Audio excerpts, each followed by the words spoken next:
आदाब दोस्तों, मैं सनम एजाज और श्रीनगर के लाल चौक से आपके लिए नई नशरियात लेकर आया हूं। और आज का दिन बहुत ही इम्पोर्टेंट दिन था, क्योंकि आज का दिन आज़ादी का दिन था। और आज़ादी का दिन 73वां आज़ादी का दिन। और आज के दिन की तैयारियां मुल्क से लेकर जम्मू कश्मीर में पिछले कई दिनों से हो रही थी। सिक्योरिटी के मामलात पर भी नज़र रखी जा रही थी, और उसके साथ साथ दिल्ली से लेकर कश्मीर तक क्या बयानात आते हैं उन पे भी सबकी नज़र थी। और दिल्ली में कल वज़ीर-ए-आज़म के से पहले सदर हिंद रामनाथ कोविंद ने भी अपने खताब में कौम को जब खताब किया तो मुल्क से लेकर बैनुल-अक़वामी सतह तक के हालात पर नज़र रखी। और आज जब प्रधानमंत्री ने दिल्ली में लाल किले की फसील से अपनी तकरीर की तो उस तकरीर में जम्मू कश्मीर का बाज़ाब्ता तौर पर जिक्र किया, हालात का जिक्र किया। और हालात के साथ साथ ये भी बताया कि अभी सरकार के हवाले से, वो इलेक्शन के हवाले से बहुत ही चाहते हैं इलेक्शन हो, लेकिन उससे पहले डिलिमिटेशन कराना है, और डिलिमिटेशन के मुकम्मल होने के बाद ही यहाँ पे होगा। तो साफ जाहिर है, वज़ीर-ए-आज़म के बयान से ही साफ हो गया कि यहाँ पे जो सियासी जमातें रेस्टोरेशन ऑफ स्टेटहुड वगैरह की बात करी थी, अभी उसमें बहुत वक्त लग सकता है, क्योंकि पहले डिलिमिटेशन होनी है और उसके बाद ही जिस तरह वज़ीर-ए-आज़म ने बताया कि यहाँ पे चुनाव होंगे, इलेक्शन होंगे।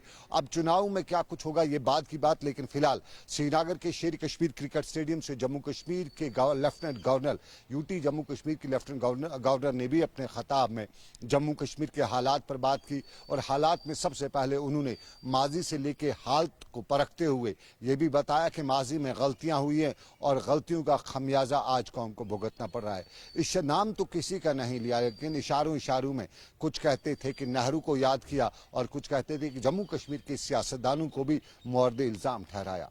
और जम्मू कश्मीर के सियासतदानों में या जम्मू कश्मीर की सियासी पार्टियों को मोर्द इल्ज़ाम पिछले कई दिनों से ठहराया जा रहा है। ख़ास तौर पे ये भी बताया जा रहा है कि यहाँ अगर इन्होंने तरक्की की होती, यहाँ इन्होंने वो सब फंड्स को सही तौर पे इस्तेमाल किया होता, तो फिर यहाँ ये सब कुछ नहीं होता। वो अलग बात है, कुछ लोग कहते हैं कि यहाँ तरक्की से ज़्यादा सेंटिमेंट्स का मामला है, लेकिन फिर भी सरकारी सतह पे बाज़ाब्ता तौर पे रियासत की सियासी जमातों को तनकीद का निशाना बनाया जाता है। दिल्ली में आज एक और मुद्दे को लेकर भी सबकी नज़र थी। सब यही देखना चाहते थे कि पाकिस्तान से लेकर चाइना तक के मामलात पर वज़ीर-ए-आज़म क्या कहते हैं। और माना यह भी जा रहा था कि सख्त लहजे में चीन को भी बताया जाएगा और पाकिस्तान को तो बताते ही रहते हैं, लेकिन कश्मीरी भी सारे बीच में दिल्ली पे नज़र रखे हुए थे। और कश्मीरी भी ये समझने की कोशिश करे थे कि जो स्मार्ट जम्मू स्मार्ट श्रीनगर, यानी नया कश्मीर नया श्रीनगर नया जम्मू का जब प्लान है, उस प्लान को आज बाज़ाब्ता तौर पर वज़ीर-ए-आज़म ऐलान करते हैं उसका या नहीं, लेकिन ऐसा नहीं हुआ। कहा माना जा रहा है कि जल्दी उसका अलग से ऐलान हो जाएगा, और स्मार्ट जम्मू स्मार्ट श्रीनगर का जो नया वज़ीर-ए-आज़म एक खाका पेश करें, उस हवाले से बाज़ाब्ता तौर पे यहाँ कोई नई पेशरफ्त भी देखने को मिल सकती है। और श्रीनगर के इसी लाल चौक के हवाले से आपको बताता चलूँ कि बीजेपी के कुछ लीडरान ने आज इसकी मॉर्फट पिक्चर भी बता रखी थी, और लाल चौक के ऊपर जो डंडा है, उस डंडे के ऊपर एक झंडा भी गाड़ा गया था। लेकिन कुछ लोगों ने उस पर बहुत ज़्यादा, जो है नहीं कश्मीर में, क्योंकि लाल चौक का ये एरिया आज सिक्योरिटी वजूहात की बिना से बंद रखा गया था, और यहाँ पे किसी को आने जाने की इजाज़त नहीं दी थी। कुछ लोगों ने यहाँ पे लोकल लेवल पे बीजेपी ने ख़ास तौर पे अपने दफ्तर पे भी झंडा चढ़ाया। और माजी में यहाँ पे जब BSF हुआ करती थी तब यहाँ पे BSF झंडा चढ़ाया करती थी, लेकिन जब से BSF श्रीनगर से निकल के यहाँ CRPF हैंड ओवर किया है, तब से ऐसा नहीं होता है, और लाल चौक पे कोई झंडा तब से नहीं लहराया जाता, क्योंकि ये लाल चौक और इसकी तारीख में डंडे और झंडे का बड़ा रोल रहा है। और इसी लाल चौक में ये शाम का नज़ारा है, और शाम के नज़ारे के वक्त कुछ लोग अब हल्की फुल्की चहल पहल इस इलाके में कर रहे हैं, मूवमेंट कर रहे हैं, लोग आ रहे हैं इसकी तरफ, लेकिन बहुत कम लोग।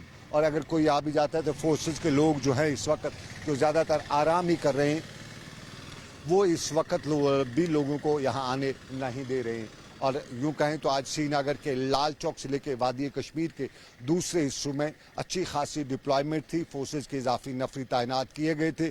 और ड्रोन का, जिस तरह खुद कल DG ने कहा था कि नई टेक्नोलॉजी का इस्तेमाल किया जाएगा, ड्रोन से पूरे शहर पर नज़र रखी जा रही थी। और उसके साथ साथ जो नई टेक्नोलॉजी के कैमराज हैं, उनसे हर आने जाने वाले पर नज़र रखी जा रही थी। और अक्सर लोग भी आज घरों में ही रहे, आज ज़्यादातर बाहर नहीं निकले। कॉल तो कोई नहीं थी, लेकिन खारदार तारें वादी कश्मीर में हर तरफ बिछी इकट्ठी हुई थी और लोग जहां खुद भी घरों में ही आज तरजीह रही लोगों की, वहां जो फिजिकल डिस्टेंसिंग का जो श्रीनगर में एसकेएसी जो तकरीब थी श्रीनगर के स्टेडियम में, वहां पे भी फिजिकल डिस्टेंसिंग का पूरा ख्याल रखा गया था। और लाल श्रीनगर में जो तकरीब हुई उसमें रियासत के एलजी मेहमान खसूसी के बतौर मौजूद रहे, लेकिन डिस्ट्रिक्ट हेडक्वार्टर्स पर भी आज जिला तरक्याती जो कमिश्नर्स हैं उन्होंने कौमी परचम लहराया, मार्च पास पर सलामी दी।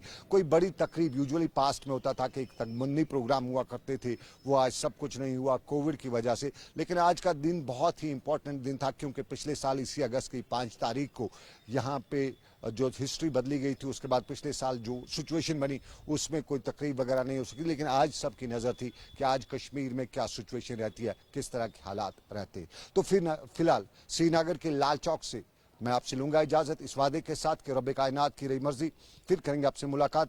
आप रखिएगा अपना ख्याल, अल्लाह आपका मेरा सबका निगहबान हो। लाल चौक से मेरे साथ रहे आबिद कादिर,